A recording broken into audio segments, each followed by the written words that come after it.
have you ever had a season of life where it feels like you're doing everything right? You're waking up early, you're working hard, you're checking all the boxes, and yet the results you're hoping for just aren't showing up, and life somehow feels like it keeps getting harder? A few years ago, I found myself in that exact spot. I was training at a high level for triathlon, and I became convinced that the path to success was to push harder and to demand even more out of myself. At first, it looked like it was working, but what I didn't understand at the time was that the mindset I thought would make me successful was actually working against me. It was draining my energy, it was stealing my joy, and it even led me through this difficult battle with chronic pain that took me out of the sport for 2 years. When I finally came back, I had this realization that completely changed the way I approached success. And that realization eventually led me to become a world champion. So in this video, I want to share with you what that realization was so that you can stop working against yourself, start creating sustainable success, and avoid something very dangerous I call the martyr trap. Back in 2019, I started competing in triathlon. That first summer, I was having a lot of fun, I was learning about the sport, and I was really enjoying myself. At the end of the season, I got invited to this big race, and I was told that if I won it, I would qualify for the World Championships in my age group. I showed up there without expectation just to see what happens, and lo and behold, I won the race and qualified for the next year's World Championships. Now at that point I thought to myself, okay, well, I'm going to the World Champs. I gotta get serious. I gotta push myself harder now. So I doubled down on triathlon. I even spent that whole winter, 3 months in a small village in the mountains of Chile, essentially living like a monk, meditating a lot, training, and writing a book. That was about it. And I was really proud of myself for how disciplined I was and how focused I was. When I got back to North America, it was springtime 2020, that's when COVID started. And as you remember, it was a very weird time for all of us. And a few months later, I heard the news that summer's World Championships were canceled. My first reaction was just being so sad and disappointed. And I remember thinking, okay, well, tonight, I'll give myself the night off. Instead of doing these hard intervals at the track, I'm gonna go for an easy jog. But then I woke up the next morning and I said, okay, well, no World Champs this year, but guess what? 1 year from now, I'll be even stronger, I'll be even fitter, and I'll be really ready then. So then the year progressed and it was that really weird COVID time, and we all dealt with it in different ways, right? For me, the way I coped with the strangeness of the world is that I started being nomadic, traveling around the world, avoiding restrictions, and channeling all my energy, all my frustration into being the best triathlete I could be. Now, looking back, I thought I was being so disciplined and so on point, but in reality, my life was so unbalanced. I was trailing alone the vast majority of the time. I didn't have a coach, so I was making my own program. And essentially my whole life revolved around becoming a world champion. I had my blinders on and that was the big thing. Now fast forward a few months later, I was in LA, it was June 2021, and that day I decided to go for one of the longest bike rides I'd ever been on. 140 kilometers solo, essentially going from LA to Oxnard and back, if you know where that is. And at the halfway point of my ride, I stopped to eat a snack, and I remember thinking my knees kind of hurt. This is weird. Now, I rode back hoping it would go away, but a couple of days passed, a week passed, a month passed, and the pain wasn't going away. Now, I started to really freak out because I had put all my eggs in this triathlon basket, and now my body felt like it was breaking down. I didn't know it at the time, but that was the beginning of 2 of the hardest years of my life.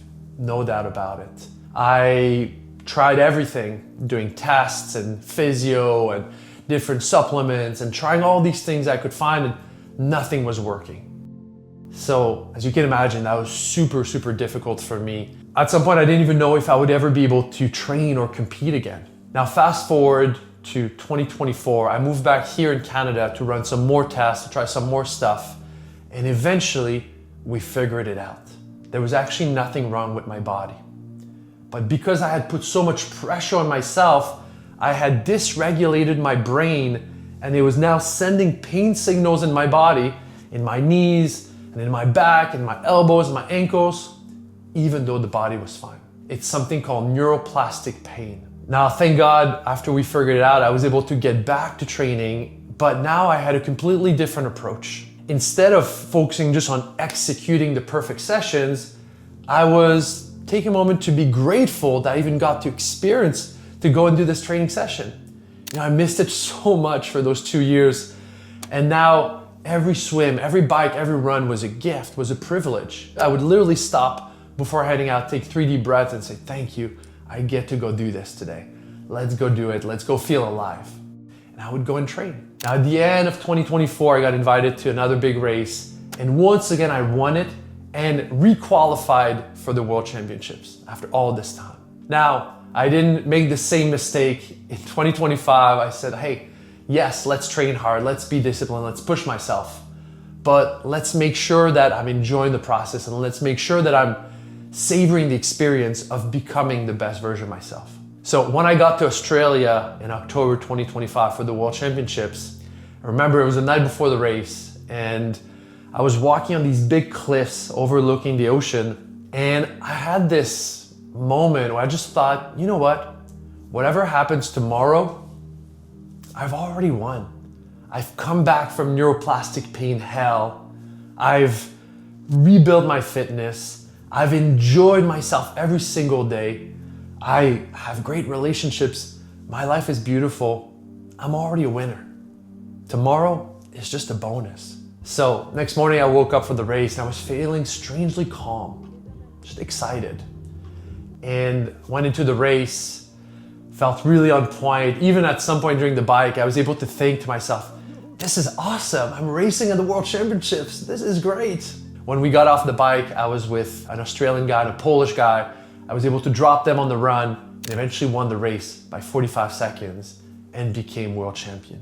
Now, when I look back at this whole journey, this whole saga, it's so clearly that all along what I needed wasn't to push harder or be more disciplined or ask more out of myself. No, what I needed was to learn to feel fully alive on the way to achieving my goals. And in order to do that, I needed to get out of something I call the martyr trap.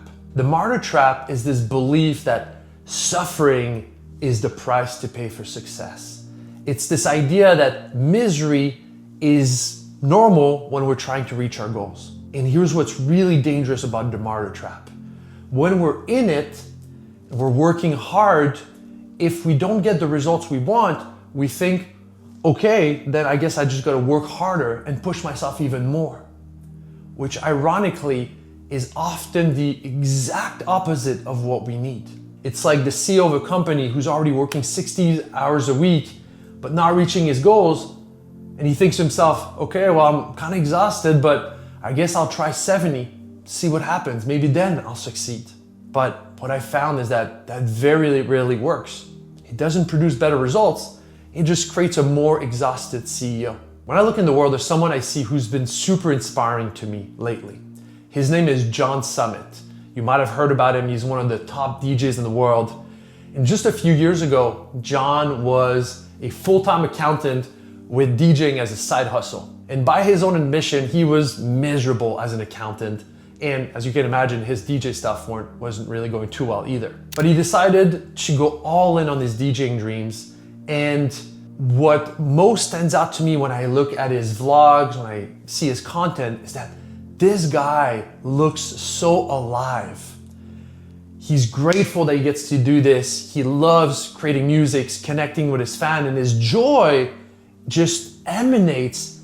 And I really believe that's one of the big reasons why he's been so successful. Because the reality is that when we're more alive, all of a sudden we become more creative, we're naturally more productive, and everything seems to get easier. And this is not just anecdotal evidence, there's also research behind that. In his book, The Happiness Advantage, Harvard-trained researcher Sean Aker shares that the common misconception is that once we become successful, then we'll be happy. But in reality, research shows that it's often the other way around. When we're happy, then we become successful. Because in that state of happiness, of aliveness, like I said before, we're more creative, we're more resilient, we're more focused. In other words, happiness isn't the result of success. It's actually one of the precursors to it. So now I want to share with you 3 key principles to help you get out of the martyr trap and avoid it completely and create the aliveness that will produce amazing results in whatever you're focusing on. Principle 1, notice the warning signs. When you're in the martyr trap, you're gonna notice that you feel some kind of way. Specifically, exhausted, overwhelmed, like everything's kind of heavy and nothing is working as well as you think it should be. Now, it's really important to notice that because all change comes from awareness. On Monday morning when I started working on this video, ironically, I was sitting here at my desk and I was feeling a little bit flat, a little bit uninspired. In the past, I would have told myself, okay, well, just, suck it up. Don't be a baby, like make it happen. But now I've learned that that's rarely the right solution. So I did something different, which leads us to principle number 2. Shift your state before working harder. So I was sitting here looking out the window and I saw this woman at the pool at the condo building where I live, and it just looked so amazing being in the sun by the pool on a Monday. And I thought to myself, why don't I go down there? I can sit here writing notes in my journal, or I can go down there and do the same thing, but feel a heck of a lot better. So I went down. The moment I got to the pool, my shift changed and I felt so alive, so grateful, so full of juice that all of a sudden my notes just started flowing out of me and the work became effortless. The video you're watching now is, in a way, the result of that. So when you catch yourself in that state of exhaustion, of fatigue, of heaviness, instead of pushing harder and trying to force your way out of it, take a step back, zoom out, and ask yourself, what would make me feel alive right now? What would make me feel more connected to what I'm trying to do? Sometimes that might mean having some rest. Sometimes it's going into nature. Sometimes it's spending quality time with people we love or just moving your body. Whatever it is, go do that.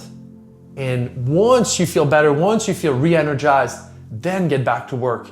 And I guarantee you everything's gonna flow easier. Principle number 3, build your life around aliveness. Now, it's great to notice when we're falling in the martyr trap, and it's really awesome to have the tools and the skills to get out of it. But what's even better is to create a lifestyle where you feel alive consistently and you don't even fall in that trap in the first place. So I highly suggest making that a part of your lifestyle and your operating system, because a very common mistake ambitious people make is that when they design their schedule, they fill it up with all the serious things first, the meetings and the responsibilities and the deadline. And then if there's time and energy left, they might go work out or spend quality time or do the things they enjoy. And what I found is much better is to flip the script. So when I start my week on Monday morning and I plan out the next few days, I start by putting the things that will bring me aliveness. My meditation and some nice slow mornings, the way I like it, my workouts, my social time, my time in nature. I put all of that in my calendar and then I put the work stuff around it. That way I'm guaranteed that this architecture will keep me uplifted, will keep me inspired, and when it's time to work, I'll be switched on and I'll be at my most effective. When I was studying John Summit, one thing I thought was really interesting is that even though he's an international DJ, so he stays up late, he drinks, he parties, he has this rule for himself that anytime he has a late night, he's always gonna wake up the next morning and go for a run to reset his energy and to make himself feel better. And just recently, he competed in the LA Marathon and he ran it in 3 hours and 30 minutes, which is supposedly the fastest time ever run by an international DJ in a marathon. Yeah, that's a thing apparently. But the point is, he's learned that if he wakes up feeling flat, there's no point trying to get to work right away. The first step is to feel alive, to feel energized, and then get to work from that state. So the key here is to understand that aliveness is not the reward for success. Aliveness is the foundation for it. So when I look back at this whole journey, what changed for me is I didn't become less ambitious. I don't work less hard, or I'm not less disciplined. But the whole energy around what I do has completely changed. And now I feel so much more alive, so much more grateful for the journey itself, which actually produces better results. Because when you're more alive, you perform better, you create better work, and naturally, you experience more success. So keep working hard, keep being disciplined, but remember to enjoy the ride, enjoy the journey, and I'll see you in the next video.